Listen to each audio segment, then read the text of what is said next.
Ngayong buwan ng March 2024 ay may bagong update si Facebook at sa Messenger na end-to-end encrypted chat, na ibig sabihin ay maglalagay ka ng code upang maka-access sa ibang devices.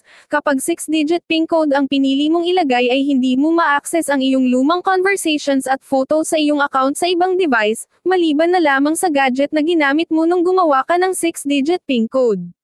Narito ang mga hakbang upang maaari mo nang i-access sa ibang device ang iyong Facebook Messenger, panoorin hanggang dulo. Unahin muna natin sa Facebook Lite, pumunta sa Facebook Lite app at buksan ang iyong account. Pagkatapos ay pumunta sa message logo at pindutin ang settings. Piliin ang privacy and safety, pagkatapos pindutin ang message storage. Sunod pindutin ang generate 40-character code. Click copy link at continue, pagkatapos ay pindutin ang yes. Para naman sa Facebook Messenger, buksan ang account, pindutin ang tatlong guhit katabi ng chats.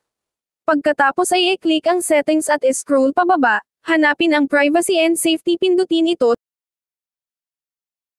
Tapos i-click ang end-to-end encrypted chats. At i-click ang message storage. Sunod pindutin ang generate 40-character code. Tas i-click ang continue, pagkatapos pindutin ang yes. Paalala, huwag kalimotang ilista ang 40-character code upang maka-access ka sa ibang devices, dahil kapag nawala mo ito ay hindi mo na mabubuksan ang iyong account at di ka matutulungan ni Facebook. Kung nagustuhan mo ang bidyong ito ay huwag kalimutan i-like, share at subscribe. Kalimbangin mo na rin ang kampana upang updated ka sa mga susunod kong bidyong i-upload.